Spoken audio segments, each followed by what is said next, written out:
I was a mistake, the result of my mother's reckless night with a stranger. If it weren't for the pressure from my grandparents, I might have never been born. But they forced my parents to get married, and 9 months later I arrived. Not as a joy, but as a life sentence. My father never hid his resentment toward me. "There goes my youth," he would mumble every time he looked at me, as if I had ripped him away from some grand life he deserved. My mother, though she never hit or yelled at me, never gave me a hug or a kind word either. To them, I wasn't their child. I was just a burden they were forced to carry. The first 10 years of my life revolved around a single rule: don't be a bother. I learned to walk softly, speak quietly, and disappear into the shadows of that small house. But no matter how careful I was, my very existence was a thorn in my father's side. Then, one day, the miracle of the family arrived. Ella, the golden child, the angel in my parents' eyes. Unlike me, Ella was welcomed with happy tears, warm embraces, and endless congratulations. From that moment on, I officially became the outsider, the servant in my own home. "Zoe, watch your sister." "Zoe, be quiet, Ella is sleeping." "Zoe, why can't you be more like Ella?" Ella got brand new clothes, I got hand-me-downs from distant relatives. Ella had birthday cakes, I had a candle stuck into a loaf of bread. Ella received hugs, I was met with silence. Once, I asked my mother, "Did I do something wrong?" She just sighed and said nothing, as if she didn't even want to acknowledge me. I learned to accept it, to stop expecting anything. But there was one thing I couldn't stop doing: dreaming. I learned to make myself invisible. If I stayed silent long enough, if I didn't make a fuss, if I disappeared, maybe my father wouldn't look at me with disgust, maybe my mother wouldn't sigh every time I spoke. But no matter how hard I tried, I was still just a shadow. A shadow whose only purpose was to serve this family. When I was 8, my mother handed me a mop and said, "From now on, you'll be cleaning the whole house." At first, it was just wiping tables and sweeping floors, but soon I was scrubbing, washing clothes, doing dishes, and handling any chore that needed small hands. By the time I was 10, my mother barely lifted a finger. "Zoe, the laundry isn't done." "Zoe, the kitchen floor is filthy, clean it again." "Zoe, make dinner."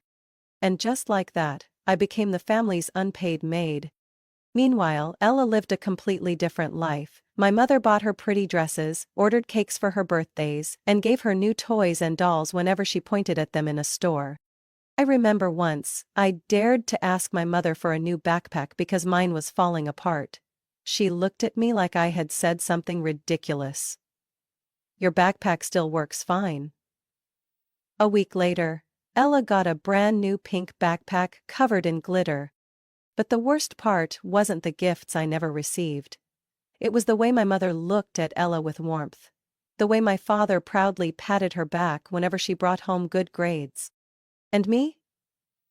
I could clean the entire house, and no one would say thank you.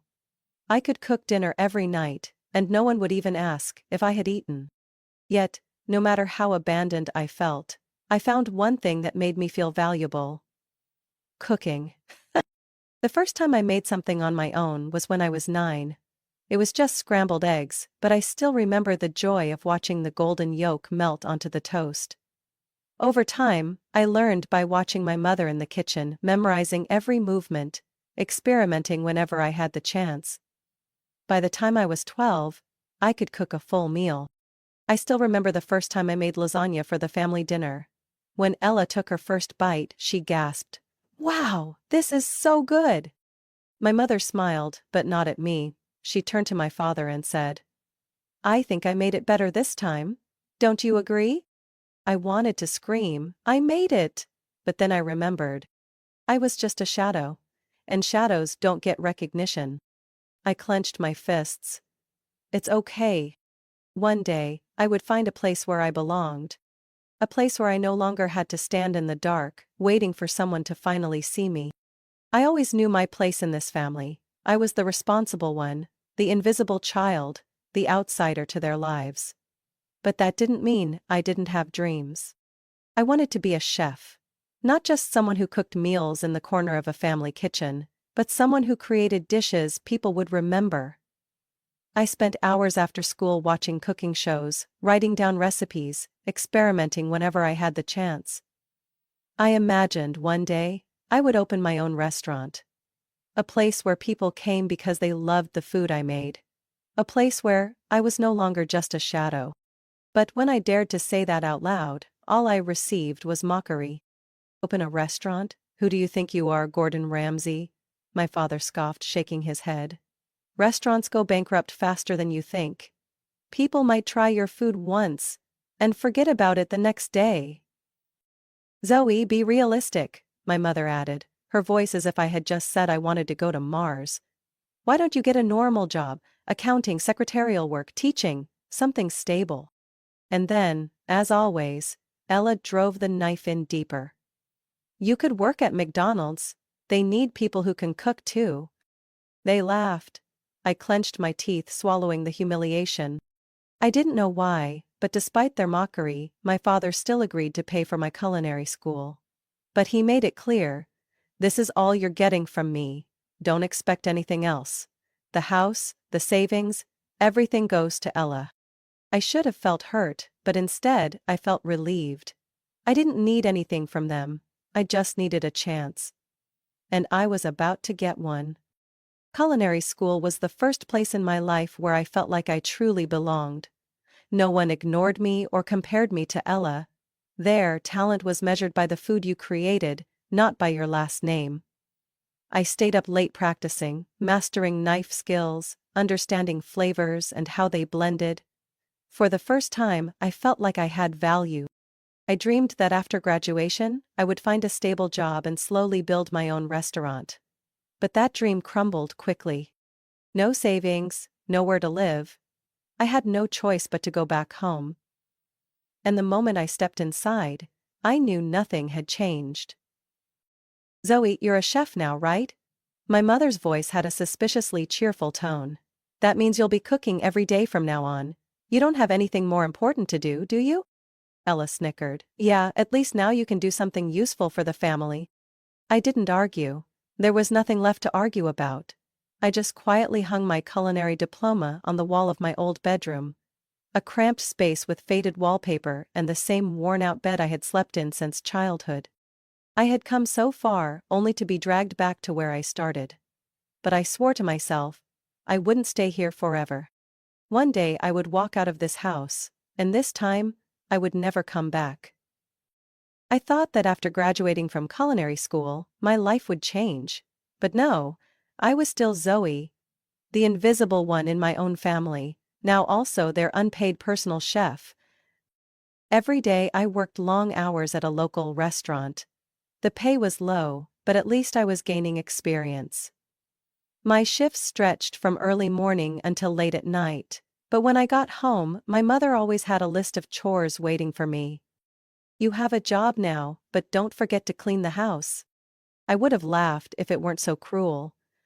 I had been doing chores since I was a child, while Ella never lifted a finger. Ella, the golden child, was still pampered like a princess. My parents spent money on her whenever she wanted something. When she entered her senior year of high school, my father pulled up to the house in a brand new white car, waving for Ella to come outside. My little girl deserves the best, he said, handing her the keys. I stood there, staring at the car gleaming under the sunlight, bitterness rising in my throat. When I was her age, I didn't even dream of having a car. I walked or borrowed an old bicycle to get to work. And even when I mentioned saving up for a used car, my parents only scoffed. With what money? You can barely afford rent, let alone a car. I had thought about moving out, but with my meager wages, affording an apartment alone was impossible. I tried saving, but my mother always found a way to take money from me. You live under this roof, so you have to contribute to the household expenses. It didn't matter that I cooked every meal and cleaned the house every day. I still had to hand over my earnings like some unwelcome tenant. That Christmas I decided, no matter what, I would do something to feel like I belonged in this family. I saved for months, trying to buy gifts for everyone. but when I saw the expensive presents Ella received from my parents, a brand new iPhone, a sparkling jewelry set, I knew I couldn't compete. So, I bought lottery tickets. Not the cheap scratch-offs, but tickets for the biggest jackpot of the year. I thought, maybe, just maybe, luck would smile on this family. On Christmas morning, I placed the envelopes on the table, each containing a ticket. When they opened them, their first reaction wasn't surprise or joy, it was mockery. Lottery tickets? My father raised an eyebrow. Are you serious? Zoe, couldn't you think of something more practical? My mother shook her head. What a waste. Ella scoffed, tossing her envelope aside. Wow, you're so broke you couldn't even buy a real present? They laughed. I sat there, frozen. My mother looked at me, her voice sickly sweet. Now that I think about it, since Zoe didn't get us anything meaningful, she shouldn't expect any gifts either. That sounds fair, right? They all nodded in agreement, as if it was the most logical thing in the world. I gripped the edge of the table, my nails digging into my palm. Then, without a word, I stood up and snatched the lottery tickets back from their hands. You know what? My voice trembled with anger. I'll keep these. Merry Christmas. Without waiting for their reaction, I stormed out of the house, feeling like I couldn't breathe. Christmas was supposed to be a time for family, yet I had never felt more alone. A few days after Christmas, I had almost forgotten about the lottery tickets I had snatched back from my family. I stuffed them into my coat pocket and tossed them onto a chair in my room. I had no reason to believe I would be lucky. But then, one morning during my break at the restaurant, my phone buzzed with an unknown number. I almost didn't answer, thinking it was another spam call. But the voice on the other end left me frozen. Hello, is this Zoe Parker? This is Linda from the State Lottery Commission. I'm calling to inform you that you're holding a winning jackpot ticket. I stiffened. What did you just say? Your lottery ticket matched all the numbers from the Christmas draw. After taxes, your winnings amount to $1,750,000. The world spun around me. I blinked, gripping my phone tightly, trying to breathe evenly. $1,750,000. A number I had never even dared to dream of. For a moment, I couldn't believe it was real. But as Linda explained the process of claiming my winnings, I realized this was my chance. I had to tell someone. But who? I had no close friends, no one to share this moment with, and so, I made the stupidest mistake of my life. I went home and told my family. I walked into the kitchen, where they were having dinner. I won the lottery, I announced, my voice still shaking from the excitement. $1,750,000. Silence blanketed the room. My mother and father froze mid-bite. Ella put down her phone, eyes widening. Then suddenly, Ella shot up from her chair. Wait, that was the ticket you were going to give Mom. That means the money belongs to the family. A chill ran down my spine. No, you all didn't want them, remember? I took them back. My father nodded slowly, placing his fork down. Zoe, you're living under this roof. You should share with your family. This money could help us a lot. My mother chimed in, her voice unnaturally sweet. Sweetheart, do you even know how to manage that kind of money? Your father and I could hold on to it for you. I laughed bitterly. Don't pretend to care. We both know that if I give you that money, I'll never see a dime of it again. Ella clenched her fists. You're so selfish. You owe this family. You've been living off of us for years. Do you even think about who paid for food, rent, and all the bills? I let out a dry chuckle. I owe you? I did all the housework. I cooked. I handed over my paychecks to Mom, and now, just because I won the lottery, you suddenly expect me to repay a debt? My father's expression darkened. If you won't share, then you don't need to stay here. I stared at him. What do you mean? My mother stood up abruptly, crossing her arms, her eyes cold. If you're not going to give this family the money, then get out. Don't think you can live here without contributing. You have money now. Take care of yourself. We've let you stay here long enough. A wave of anger surged through me, but at the same time, another thought crept in. Relief.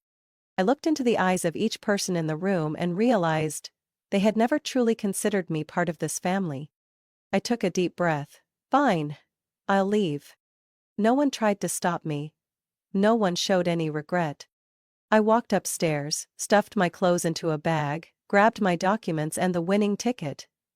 As I stepped out the door, I paused for a moment.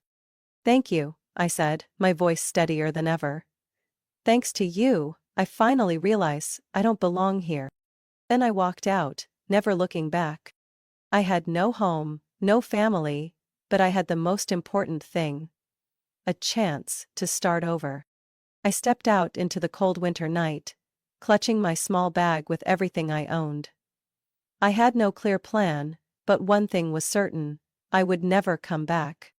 My first stop was the lottery office. I needed to ensure that the money was legally mine, that no one could take it from me. When I signed the check with $1,750,000 written on it, I knew this wasn't just money. This was my way out. But I wasn't going to waste it. I wasn't the kind of person to buy luxury cars or designer clothes just to prove something. I needed a plan. I rented a small apartment on the outskirts of the city, not too expensive, but enough to finally have my own space for the first time in my life.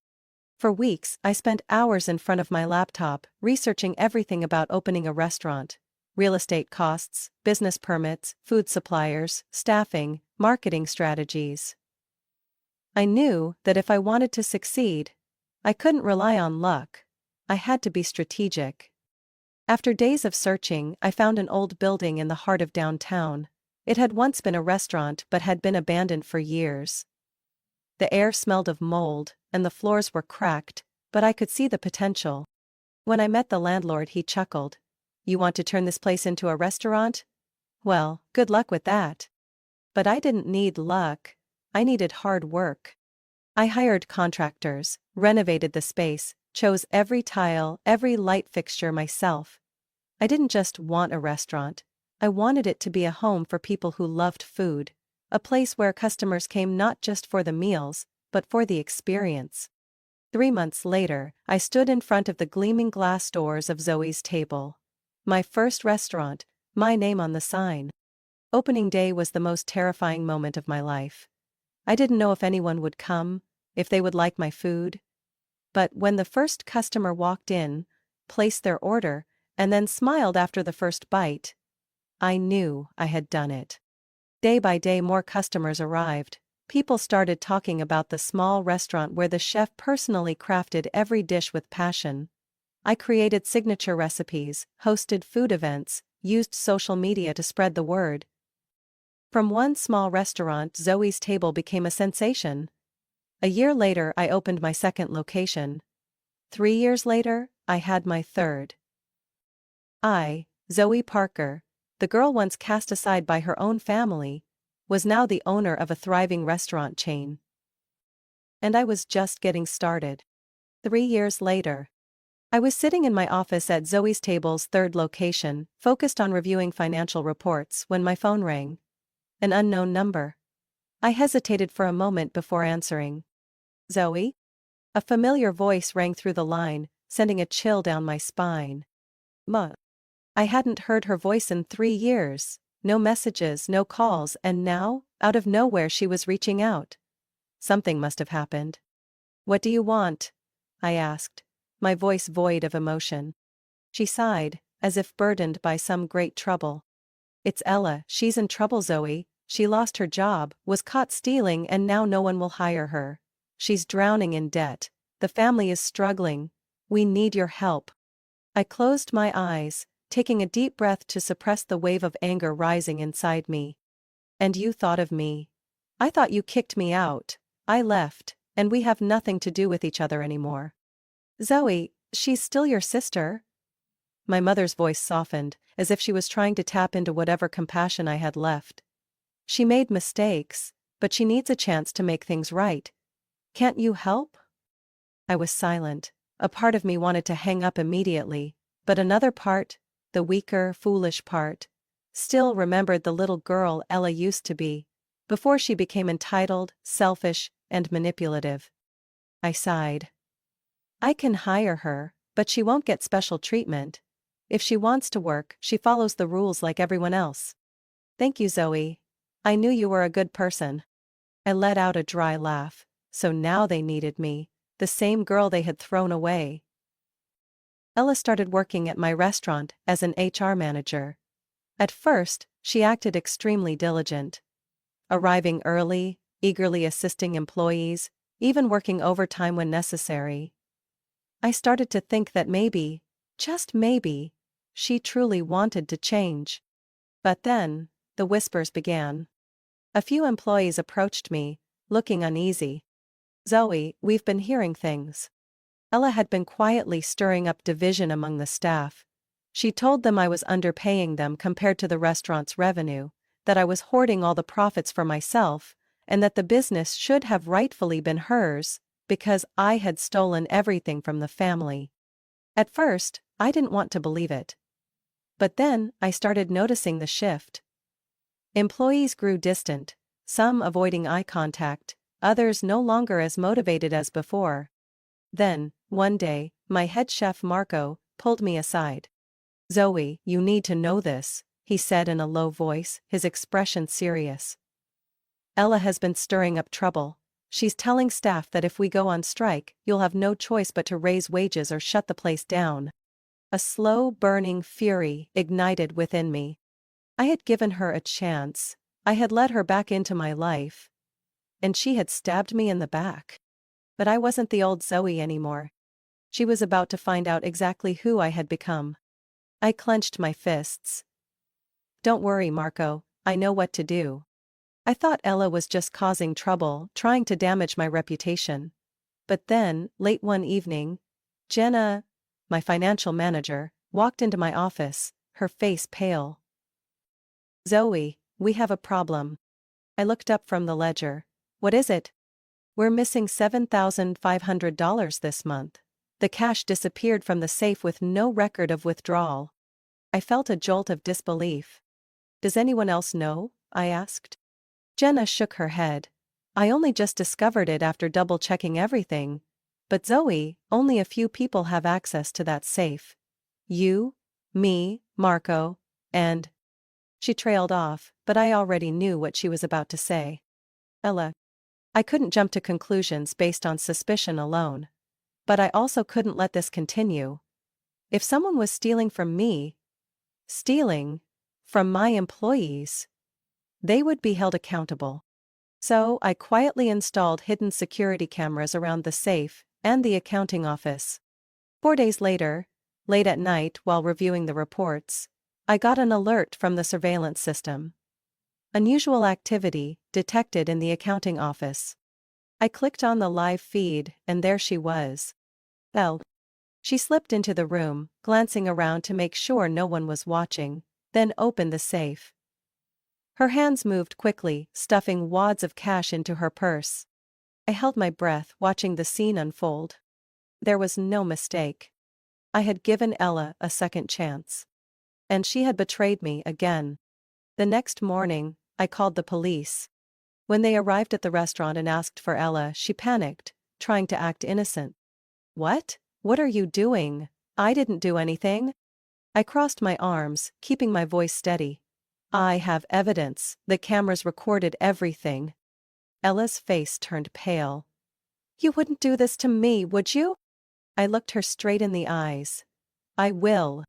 The police handcuffed Ella in the middle of the restaurant, in front of employees and customers.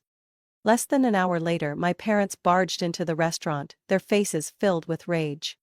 Zoe, what the hell do you think you're doing? My father roared. You called the police on your own sister? My mother stood beside him, tears streaming down her face. She just made a mistake. Did you really have to be so cruel to your own sister? I let out a dry laugh. A mistake. The mistake was trusting you all again. My father stepped forward, pointing a finger at me. You'll regret this. If you don't drop the charges right now, you're no longer our daughter. For the first time in my life, I felt free hearing those words. I folded my arms and shrugged. Fine, just pretend I never existed. Like you did the day I walked out. They continued yelling, pleading, even threatening to sue me. But their words meant nothing. I stared at them with indifference. Eventually they stormed out, carrying with them the same hatred they had always had for me. But I didn't feel pain. I felt satisfaction.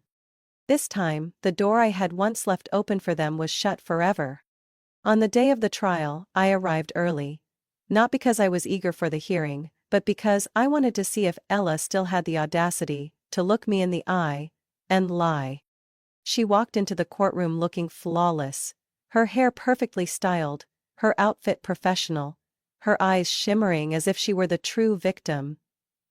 When she took the witness stand, she sighed and shook her head regretfully. "I never intended to steal the money," Ella began, her voice trembling with faux remorse. I just borrowed it from my sister. I had every intention of paying it back, but before I could, she called the police. I never thought she would do this to her own family." I clenched my fists but remained silent. I had been preparing for this moment. Then, the prosecutor stood up. "Miss Parker, are you aware that this isn't the first time you've been accused of theft?" Ella's face paled. I don't know what you're talking about." The courtroom doors opened and a middle-aged man walked in. I recognized him instantly. Ella's former boss. He stood before the jury and detailed everything Ella had done at his company. How she had stolen money and, when caught, falsely accused him of sexual harassment to escape consequences. The courtroom buzzed with shock. Ella's eyes widened. For the first time in her life, she had no lie to cover herself. The prosecutor then played an audio recording of former employees confirming that Ella had fabricated the allegations to save herself. And when the judge delivered the verdict, Ella was officially found guilty of theft and fraud. I watched as the officers handcuffed her again. She sobbed, begging, pleading, but no one responded. Then she turned to me, her eyes filled with pure hatred. "You'll regret this, Zoe," she hissed. "You stole my life." I met her gaze one last time. "No, Ella, you destroyed your own life." After that day, I never contacted them again. They called me a few times, to blame me, to beg, but I never answered. They no longer had any ties to me. I went back to my life, focused on expanding my restaurant business. 3 years later, Zoe's Table had 5 locations across the state, becoming a well-known culinary brand. But more importantly, I was no longer alone. Marco, Jana, and my loyal employees were not just colleagues, they were my family. A family built not on blood, but on respect, loyalty, and real love. I had once been Zoe, the forgotten girl, the overlooked one, the outcast. But now, I was Zoe Parker, the woman who built her own future and would never let anyone take it from her again. Zoe's story is not just a personal journey, it's a reflection of a harsh reality. Many people are undervalued and taken advantage of by their own families, yet they still rise above it. This story is a reminder that family isn't always a place of love and safety, and sometimes, cutting ties with toxic relationships is the only way to find true self-worth. Success isn't about luck, it's about perseverance, determination, and believing in yourself. Zoe proves that your past doesn't define your future, you do. What do you think of Zoe's story? Have you ever faced a similar situation or known someone who had to fight for their own worth? Share your thoughts in the comments. And don't forget to follow this channel for more powerful real-life stories about family and life.